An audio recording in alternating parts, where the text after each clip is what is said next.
Welcome back to another episode of Inside the Mind. Today we're joined by head cross-country coach Cameron Knudsen. And Coach, how are we doing this summer?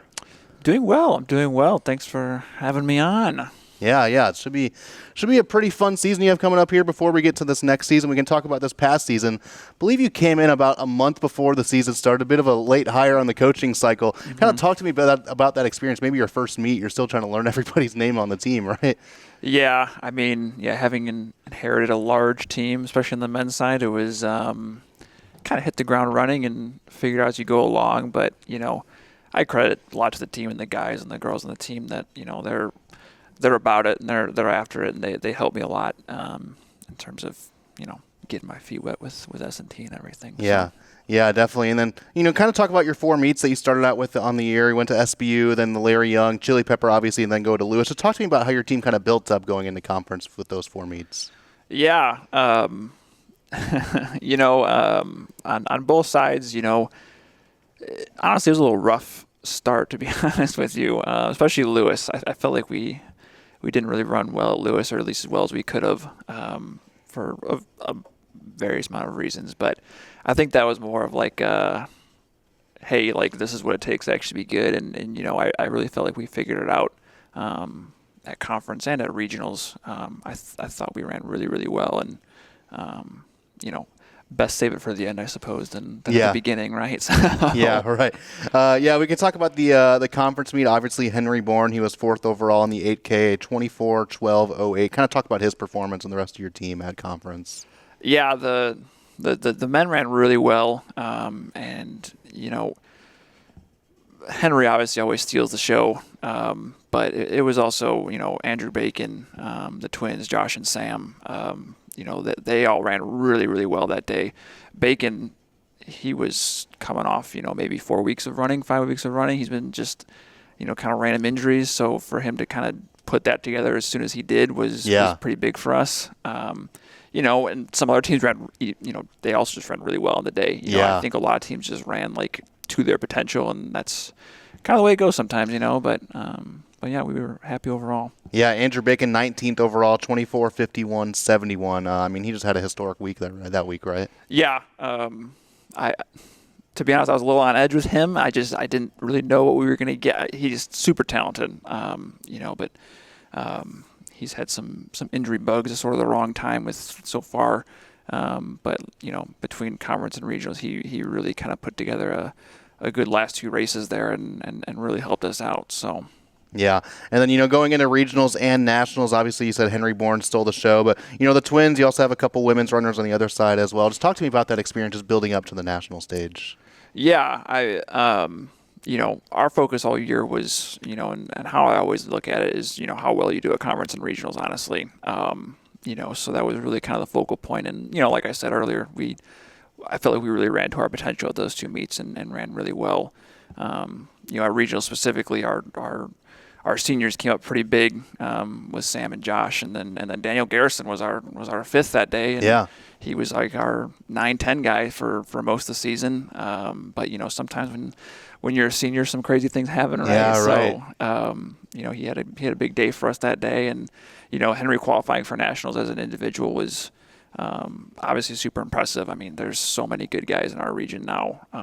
With Lewis and Grand Valley and Michigan Tech and Findlay and all these teams that they're just really strong front runners, and to be one of those guys that qualify individually, you got to be really, really good. Yeah. So.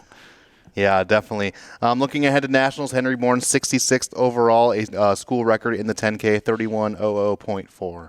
Yeah, nationals was pretty crazy. Sacramento had like an insane amount of rain. Like historic levels. The couple days leading to the meet, I remember our pre-meet. It was it was soaked. Like it was crazy. So we knew it was going to be like true cross country. It wasn't going to be a track meet. Yeah.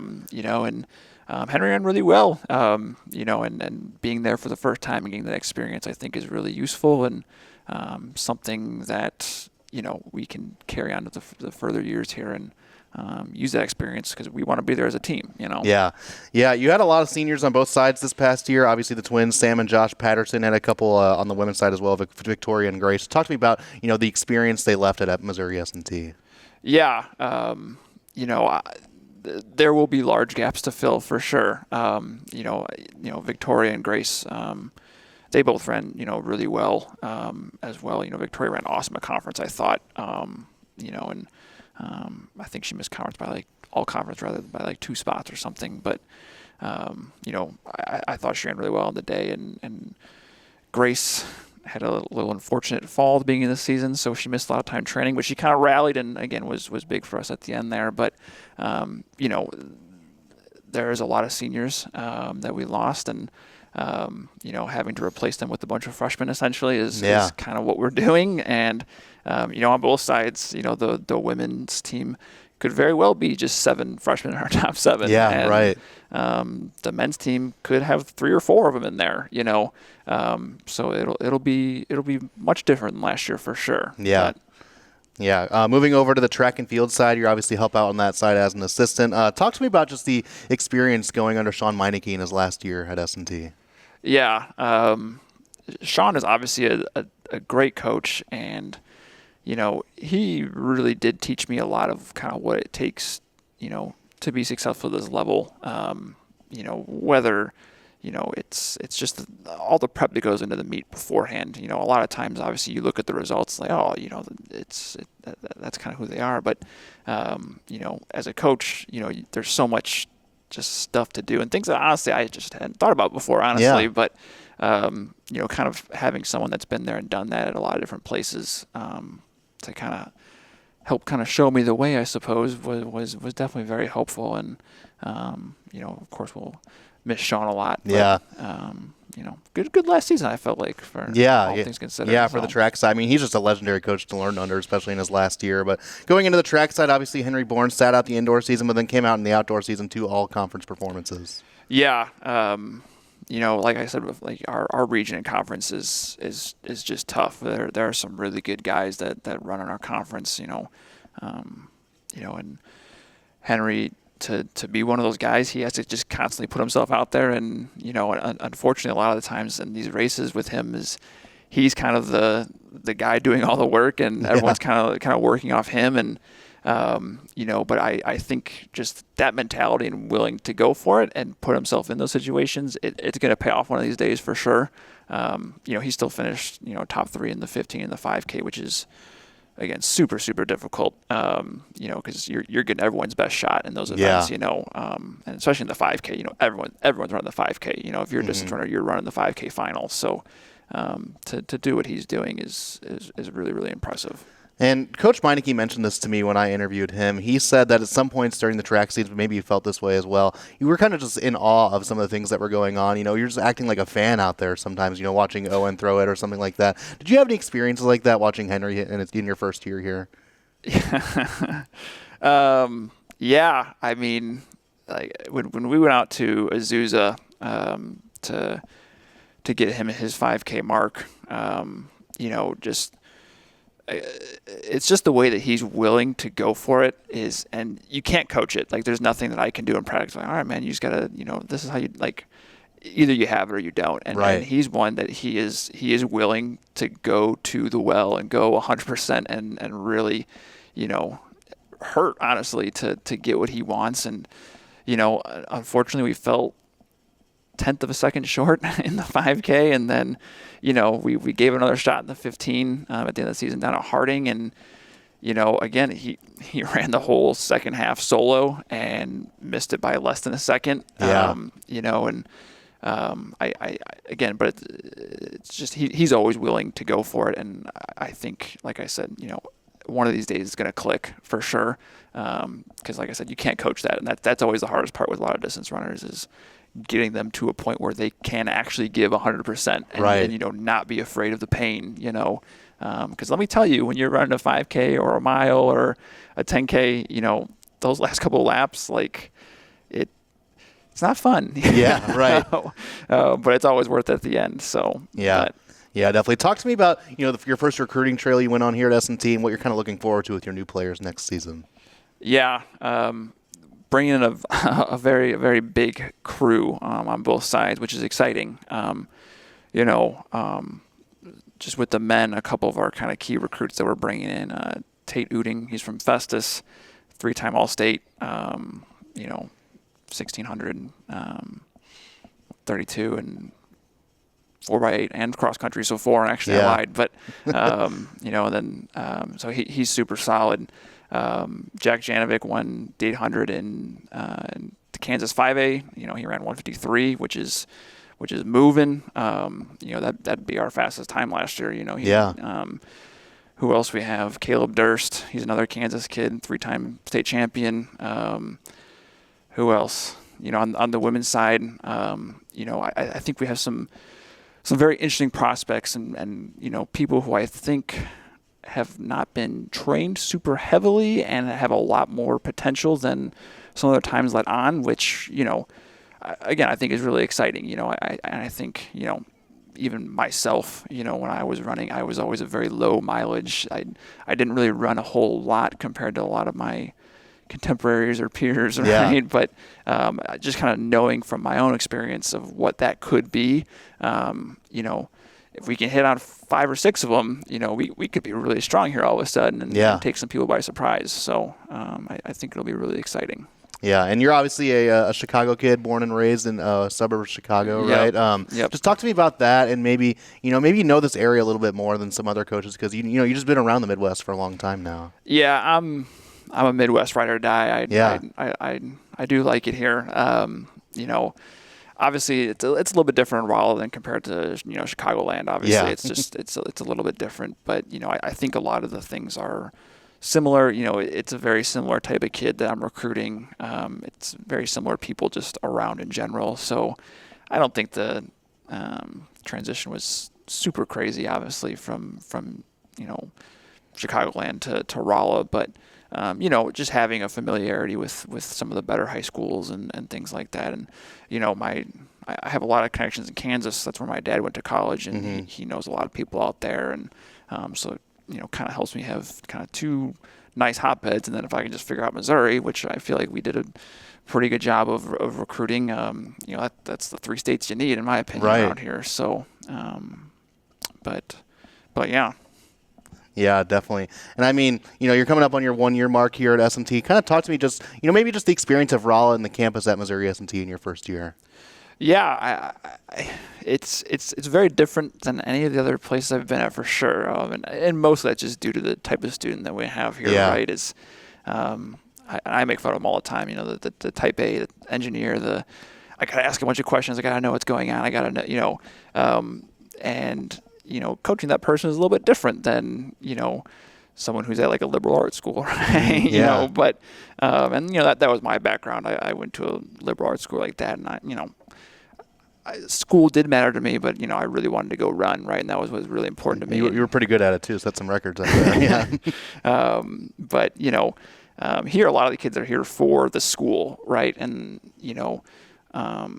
because of that, you have to, make different adjustments in your training and things like that. Because if half your team has a statics test, that day, you can't run a hard workout. Like no one's gonna be focused on it. So it's figuring out those kind of little things. But some of they definitely are. They will work. And in distance running, that's more or less what makes you good or not. Is are you willing to put in the miles? And that's really the key. Is we have guys running 60, 70, 80, 90 miles a week on top of all the stuff they're doing, and that's what will make them good, right? Yeah. And it's just again, being the type of person that's willing to do it is the hard part. But, once you kind of check that box, the sky's the limit, in my opinion. So yeah, that's definitely part of the learning curve coming here as a coach at S&T. But I think once you figure it out, the type of student athletes that are here and just the student overall, they're such, hard workers and things like that. Yeah, I mean, a lot of times it's almost me having to pull the reins back a little bit, and because they want to do more, but I'm like, dude, you're running on like 5 hours of sleep. You have a test tomorrow. You had homework all night, and now we're gonna go run like 18 miles. Like, okay, like, but like I said, the willingness to do these things is it's a deciding factor in whether or not you're successful, in my opinion. And, these kids don't have that problem. most of the time, I'm not even the first one to practice. I'm one of the last ones to practice most of the time because they're already there doing their stretches and stuff. I'm like, all right, great. So, yeah. Does that make your job just a lot easier as a coach here? Oh, absolutely. I mean, I probably shouldn't say this, but I will. If I didn't show up to practice one day, they would probably just do exactly what we would have done anyway.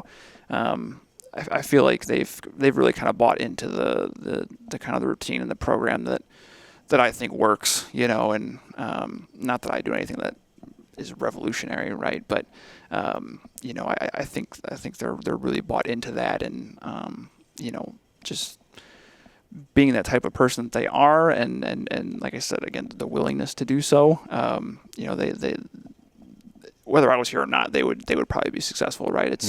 I'm sort of just the guardrails, right? As long as they're inside the guardrails somewhere, right, they'll be fine, and that's kind of my job in my opinion. And it's such a high standard for runners at this school too. Just the program that track has and the cross country's had in the past. I feel like just having that buy-in is just super important for your players. Yes, and I think it's really important that a lot of again, whether you like it or not, in running is. The fast guys are going to be your leaders because that's just how it is, right? And our sport is very binary.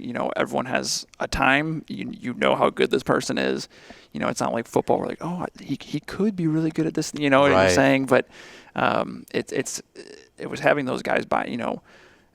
The Henrys, the Andrews, the Evans, those guys buying in immediately, and then it just spreads, and it's so easy to get everyone else to buy in, and that'll be what we'll do with the freshmen obviously coming in this year is a lot of them are coming from really good high school programs that have really good coaches and that were really successful, and now all of a sudden they have to do something totally different, right? Or it's a new voice that they're getting coached from. So, but I'm hoping that they see the success of a Henry, of all these people, right? And and it's like, oh, okay, this obviously does work, so maybe I should give it a try, right? So, but yeah. I think one of my fondest memories of the year was one of our men's basketball games here, and looking over the Pickaxe Platoon, our student section, and seeing your guys all in the front with their shirts off, and just going crazy, heckling the other team. Kind of just talk to me about that. Maybe just the experience that your student athletes go through like that. Yeah,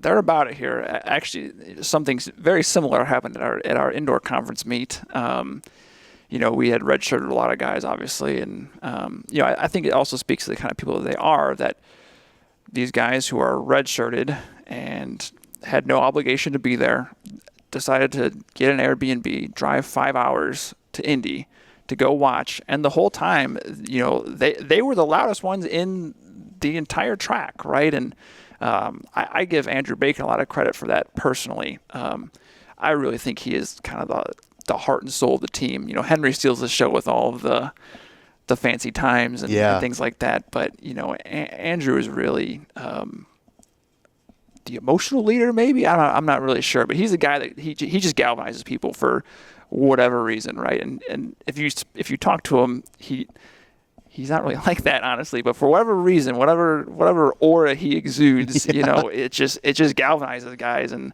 I give him a lot of credit for kind of the culture we have, and again, making it easy for me to kind of step in and just kind of say, let's hit the ground running, but yeah, and seeing those pictures at like the basketball game is hilarious, right? Because all these kids, they're relatively quiet, introverted kids, and then when they get on that stage, they start going. Another guy like that is Dylan Fritz. He's kind of another kind of team leader for us and very vocal. And he gets a lot of those guys coming out of their shell and inviting them to things and things like that, which I think is really important because of course the mileage and everything is important, but if you don't have the purpose behind it or who you're doing this for, it can get very emotionally draining. But if you got 40 guys that you're running for, or 50 with the women, right? It makes it a lot easier. So, but yeah, I love our team dynamic. I think it's really fun. Yeah. Well, Coach, any closing thoughts? I know you're looking forward to the season coming up here in about a month. Yeah, I am looking forward to it. Like I said, we'll have a lot of new faces, here, and a lot of very talented people. I think with this class and with the guys that we have, on the men's side, I think nationals is a very realistic opportunity in these next 2 years. obviously it helps to have the people we have returning, but we have some people that weren't in our top 7 last year that I think will be really big for us, which is exciting because I think we'll take some people by surprise, hopefully knowing none of my conference coaches are watching this, right? That they know, but and like the women's team, I'm equally excited for. I think it's a little scary with for them at least, that this is a whole new team. I'm trying to get a bunch of people to gel. There's not, a ton of just numerically, there's not a ton of leaders. We only have the 3 returners. So it's going to be getting them to kind of buy in and, and gel with each other. But, I know they meet all the time this summer already. A lot of them already do. So, which is great. But, I think kind of taking on a new journey with this women's team and kind of getting them started and hopefully being in a place where, again, we're not having 3 returners ever again, right? Yeah. We're having, success year after year. And, but, it's all got to start somewhere. And I think no better time to start than now. Yeah, definitely. Well, Coach, thank you. It's always a pleasure, and we'll catch you next time. Yeah, absolutely. Thanks for having me on.